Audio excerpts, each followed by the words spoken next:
moi, je suis vraiment, mais vraiment très heureuse, Manu Katché, de vous interviewer parce qu'à la fois, j'ai le privilège de vous rencontrer à travers mon travail, mais en plus, je suis fan de vous. Ouais, ça tombe Donc, bien. je vous remercie, Ça c'est deux tombe bien. privilèges en même temps. Nous sommes au Nîmes Festival, Nîmes Métropole Jazz Festival, pour clôturer ce festival.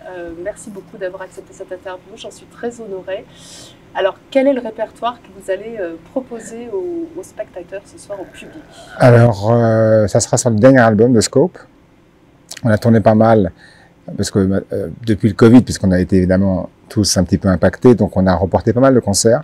Et je termine encore sur ce même album avant d'en faire un nouveau. Je pense qu'il sortira en 24. Dans le courant 24, je sais pas quand exactement, mais là on termine effectivement cet album-là de Scoop avec les musiciens sur scène qui sont sur l'album. Ce qui est un vrai privilège parce que souvent on fait un album et avec certains musiciens et finalement les mecs sont pas libres et on se retrouve avec d'autres musiciens, ce qui est très bien aussi. Et c'est différent. Là j'ai vraiment la chance d'avoir les mêmes musiciens que sur l'album. Donc premièrement le répertoire de The Scope avec un peu plus d'improvisation que sur l'album et une invitée que j'ai rencontré via mon clavier, qui est belge, comme lui, qui s'appelle Isadora, et que j'ai découverte il y a un petit moment. On a fait j'ai invité 2-3 fois sur des festivals et des concerts. Une espèce de côté hip-hop, mais c'est une jeune fille, très jolie voix, mais qui en plus s'accompagne au piano. Alors là, dans le cadre du festival, il y aura un titre où elle s'accompagnera au piano, le reste sur la backup. Et ça fonctionne vraiment bien avec l'univers de Scope sur scène. Donc je suis très content de pouvoir effectivement avoir, au-delà de la musique instrumentale, qu'on va produire ce soir donc au festival pour clôturer le festival de Nîmes, de jazz, d'avoir effectivement ce petit côté un peu hip-hop chanté. Je trouve que je pense que pour les spectateurs, c'est un petit plus, quoi. Et puis en même temps, peut-être que c'est ce qui vous correspond, l'éclectisme. Je sais pas, mais c'est vrai que j'ai toujours été, depuis que j'avais fait cette émission sur Arte One Shot Note, j'ai toujours aimé mélanger les genres. Mais quand j'ai mélangé les genres, c'est au-delà de la musique, c'est de mélanger les générations. Ouais. Parce que je trouve que c'est vachement important de pouvoir avoir les anciens avec la jeune génération. Et Isadora, c'est une jeune fille, donc c'est vrai qu'elle n'est pas de ma génération. Ce qu'elle fait me touche beaucoup, j'aime vraiment beaucoup sa voix, et je trouve que et pour elle et pour moi, c'est comme on dit aujourd'hui, c'est un win-win, c'est un vrai plaisir, c'est un vrai échange. Je rentre effectivement dans un univers musical qui est pas forcément le mien. Elle également, on se retrouve à un certain moment, bien entendu. Mais c'est pas jazz, elle chante pas jazz, c'est plutôt hip-hop, mais en anglais. Mais ça nous correspond l'un et l'autre. Donc je trouve qu'effectivement, c'est quelque chose que j'aime bien de pouvoir faire découvrir aux spectateurs, comme je vais sur cette émission. Des talents qui sont pas forcément connus du grand public. Et je trouve que c'est important aujourd'hui parce que la jeune génération, c'est la relève. Donc si on n'en parle pas beaucoup, ça va être compliqué. Surtout qu'en plus, comme je le disais au début de cette interview, on a quand même été impacté par 2 années où c'était très ralenti. Et je pense qu'il y a vraiment une tranche générationnelle à peu près des trentenaires qui ont souffert de ça beaucoup parce que certainement pour la plupart d'entre eux, ils avaient certainement préparé des projets qui n'ont pas vu le jour, etc., etc. Donc voilà, si je peux effectivement aider au fait de pouvoir me performer live dans certains endroits, d'inviter certaines personnes, je le fais souvent. Vous êtes quelqu'un de généreux dans votre manière d'être ou ça fait partie de votre savoir-faire de passeur aussi, de médiateur Ouais, la transmission, ouais, non, je pense que je suis curieux parce que j'aime bien effectivement. Souvent on dit ouais, j'entends souvent c'était mieux avant. Ouais, il y a des choses vachement bien avant, puis il y a des choses vachement bien aujourd'hui, musicalement. C'était mieux avant. On entend souvent ça, c'était mieux avant. Pas forcément. Non, il y avait une stylistique musicale avant, qui a changé, qui a évolué. Il y a un mode de consommation qui a changé. Et dans ce mode de consommation, il y a des choses qui sont vachement intéressantes parce qu'effectivement, cette nouvelle génération a changé un petit peu les codes et les structures. Donc, ouais, peut-être que c'est la transmission. Ouais, je sais pas comment on l'appelle, mais en tout cas, moi, je suis curieux. Donc, c'est vrai que et puis j'aime bien me mélanger. Et d'ailleurs, dans toute ma carrière de musicien, Simon ou autre, je me suis toujours approché de styles très différents les uns des autres. Donc, je pense qu'effectivement, la caractéristique plutôt, c'est la curiosité. Et alors, si c'était mieux avant, enfin, on dit si c'était mieux avant, que c'était mieux avant, vous allez plutôt vers le futur, en fait, en habitant des jeunes générations. Comment elle évolue votre musique alors? Je pense que, alors on va dire qu'aujourd'hui la musique est devenue très très urbaine. Dans sa quantité, il n'y a pas forcément un paramètre qualitatif. Il y a des trucs qui sont pas terribles, vraiment pas terribles du tout, et il y a des trucs qui sont vraiment bien. Et j'ai pas la prétention de me diriger dans cette musique-là parce que c'est pas forcément la mienne, cette musique urbaine du 21e siècle. En revanche, elle est quand même issue de références qui sont les miennes des années 70. Donc, c'est pas par hasard. Un décalage aussi peut-être. Non, je pense qu'il y a une manière de délivrer cette musique que nous, on a écoutée, qui nous a bercé dans les années 70, d'une manière différente aujourd'hui, voilà. Mais les repères sont quand même encore des années 70. Donc, ça me parle, puisque c'est la musique que j'écoutais, et c'est la musique de mon enfance. Donc, il n'y a pas un décalage. Et j'ai pas l'impression d'aller vers quelque chose. Pour moi, c'est cohérent depuis le début. J'ai pas vraiment changé de démarche. J'ai toujours joué de la batterie, pop, rock, jazz, etc. Donc avec un son assez puissant, de la musique soul, de la musique funky. Donc c'est vrai que c'est du groove. J'ai aimé le jazz pour le côté improvisation et harmonique. Tout ça se retrouve, tout ça se mélange. Et c'est marrant parce que j'ai été il y a pas longtemps avec un bassiste qui est le bassiste des Stones, qui s'appelle Daryl Jones, qui a commencé sa carrière lui à 21 ans avec Miles Davis, qui ensuite a été chez Sting, qui ensuite a fait Madonna et qui se retrouve avec les Stones. Donc on pourrait dire, ouais, c'est dingue, ça n'a rien à voir. Ben non, il en a 60 aujourd'hui, ça fonctionne très très bien, parce que effectivement toutes ses références et tout son background, il est jazz, soul, et lui basé étant né à Chicago, donc blues. Et je pense que tout ça mélangé, voilà, je pense qu'il n'y a pas de, il y a pas trop de frontières, sauf peut-être avec le métal ou la musique classique, mais je pense que le reste, ben justement, pour développer, je pense que c'est une bonne question. Je pense que le festival de jazz de Nîmes ou les autres sont pour moi les choses les plus importantes, peut-être même plus que le rock, parce que je trouve que la musique de jazz aujourd'hui, justement avec ces nouvelles générations qui ont certaines références dans les années 70 ou d'autres, permettent vraiment de faire évoluer cette musique-là, ce qui veut dire que cette musique-là peut évoluer. On va faire en référence depuis Charlie Parker jusqu'à aujourd'hui, ça a vraiment évolué. Alors il y a des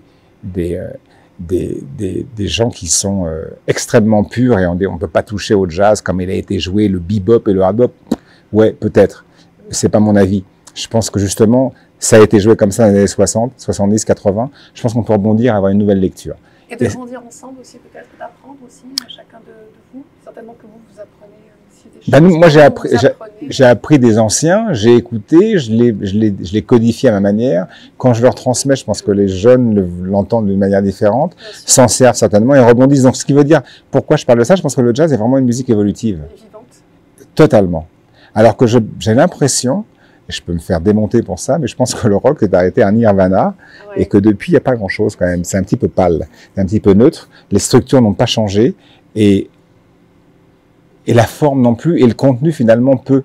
Alors que la musique de jazz, de par toutes ces influences et toutes ces nouvelles générations de la planète, avec leur background musical, ont vraiment investi cette musique-là, et c'est vraiment, il y a plein de choses.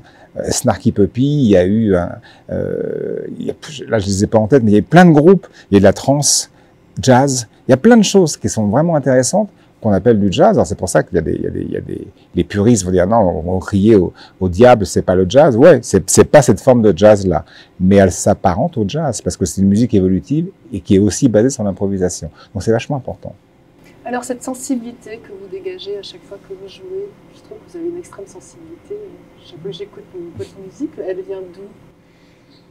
Je sais. Vous, en fait, c'est même pas une question qui se pose finalement. Ouais, non, j'ai pas réfléchi à la question.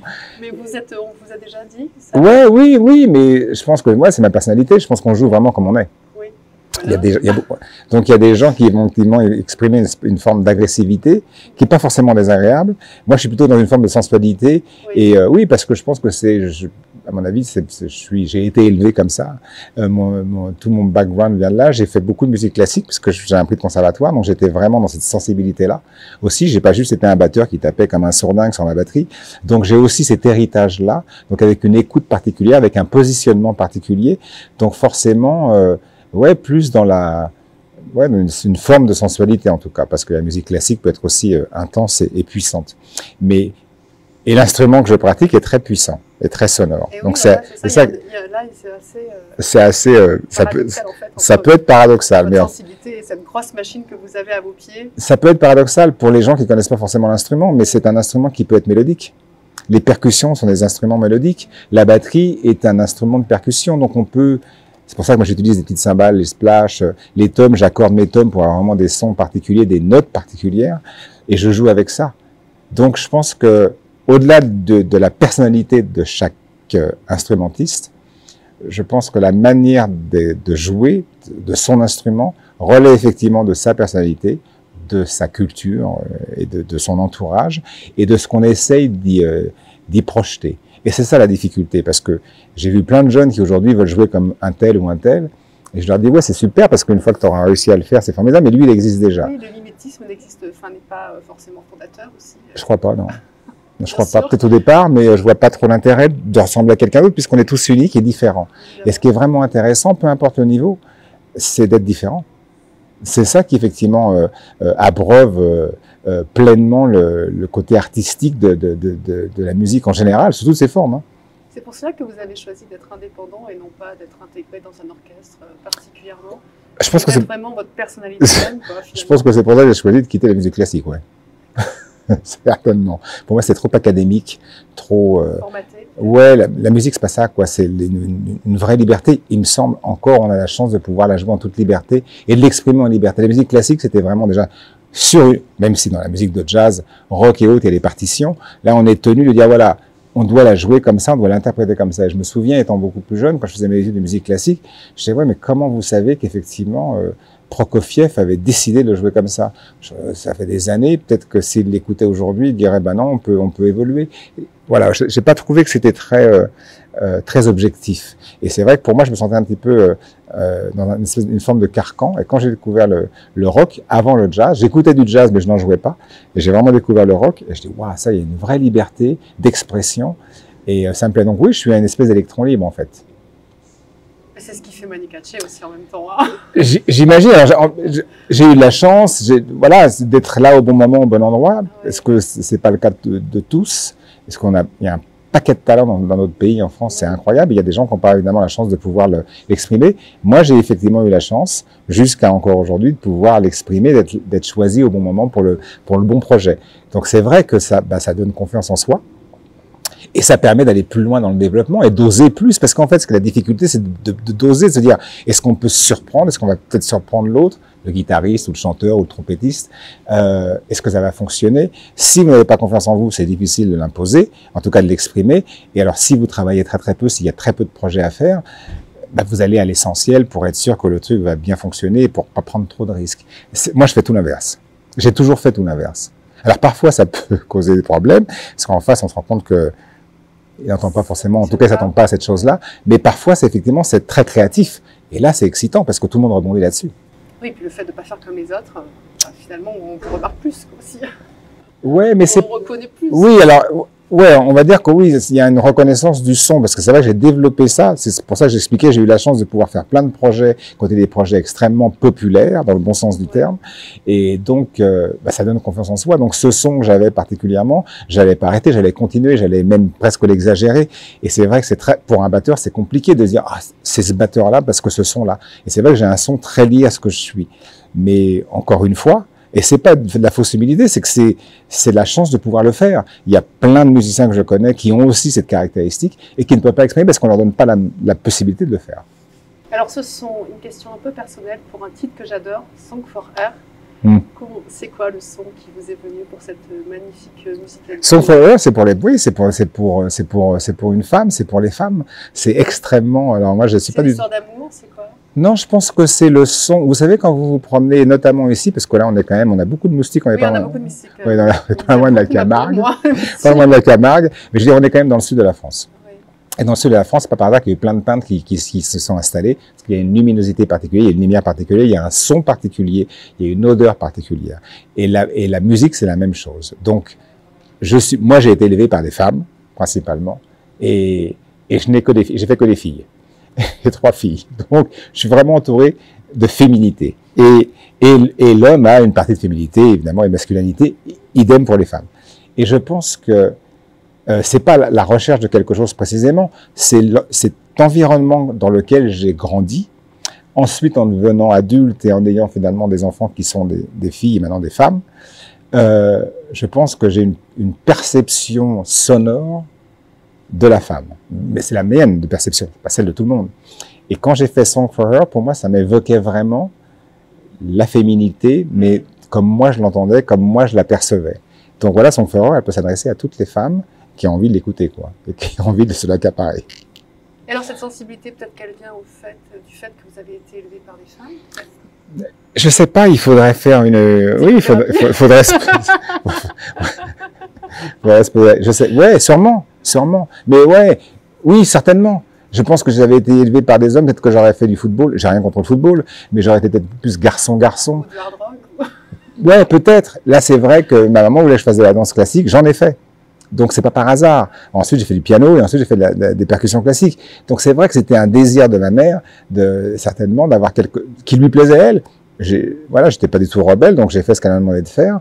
Et effectivement, sont des couches importantes, puisque j'étais tout jeune. Donc, je pense que ça laisse des traces. Et effectivement, je pense que le rapport aux femmes qui m'ont élevé et ensuite dans ma vie font qu'il y a un positionnement qui est forcément différent du mec qui serait élevé avec que des hommes et qui aurait que des frères et qui va absolument faire sa place au sein des garçons, et c'est plus compliqué. Ouais, peut-être. Mais néanmoins, je reste persuadé qu'il y a beaucoup d'hommes qui ont une grosse part de féminité, heureusement, et qui parfois n'osent pas juste la montrer, quoi. C'est dommage parce que c'est pas d'être précieux ou d'être particulier, c'est juste, je pense, il faut les deux. Il faut un juste équilibre des deux. Et c'est vrai que musicalement, c'est important parce que la musique, ça fait vraiment appel à la sensibilité.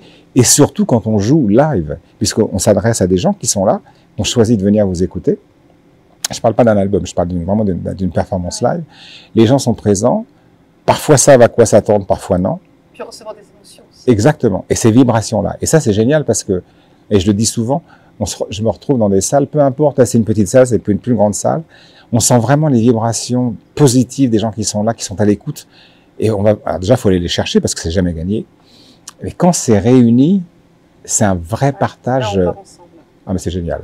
Et ça, je pense que la plupart des artistes, à mon avis, peuvent l'exprimer de la même manière que je l'exprime là, parce que je pense que ce qui nous fait vraiment vibrer et aimer passionnément ce qu'on fait, c'est ce partage-là. Et si vous n'arrivez pas à y accéder, je pense que c'est assez frustrant et ça laisse, il y a un manque, il y a une forme de manque. Parce que je pense que l'aboutissement musical, c'est pas forcément les applaudissements, mais ces vibrations-là. Alors ça paraît complètement barré, quelqu'un va dire, mais les fous alliés, comment il les ressent? On les ressent. Une salle vibre ensemble. Alors évidemment, quand il y a des grandes salles, j'ai fait des stades, des choses comme ça avec certains artistes. C'est vrai que c'est très impressionnant parce que la vibration, la plus grande, c'était Woodstock en 94, la deuxième édition. Il y avait 300 000 personnes et j'ai fermé Woodstock. J'aime bien dire j'ai fermé Woodstock parce que on était les derniers avec Peter Gabriel sur scène. Et le dernier morceau, c'est Biko. Et Biko, chaque musicien sort de scène l'un après l'autre. Et moi, je reste tout seul à taper le rythme et les gens chantent leur refrain Biko, Biko, Biko. Et là, il y avait 300 000 personnes qui chantaient sur mon drone, sur mon drumming. Et là, la vibration, c'est renversant. C'est vraiment une espèce de communion, quoi. Je trouve ça exceptionnel. Et je suis pas sûr qu'on puisse ressentir ça ailleurs. Je pense pas. Donc, on va dire la grandeur du public peut influencer cette sensation. Terriblement. Ah ouais, s'il y a un public qui est super froid, alors après, il faut aller les chercher, il faut essayer de les attirer, mais parfois, ça peut être, ils sont pas trop concernés, c'est super dur. C'est dur parce qu'on a l'impression qu'on joue juste pour nous, quoi, que le truc il passe pas. Mais si on se sent pas concerné, on vient pas vous voir. Comment? Si on se sent pas concerné par la musique, on vient pas au concert. Bah, il y a des gens qui viennent pas toujours pour les mêmes raisons, qui viennent parce qu'ils sont avec des potes, ils ont envie de découvrir, d'autres qui disent, bah ouais, ça tient, je viens là parce que lui m'a dit que c'était pas mal, finalement c'est pas trop ma came, etc. Donc, on peut pas, je sais pas à la place de chaque personne qui vient au concert.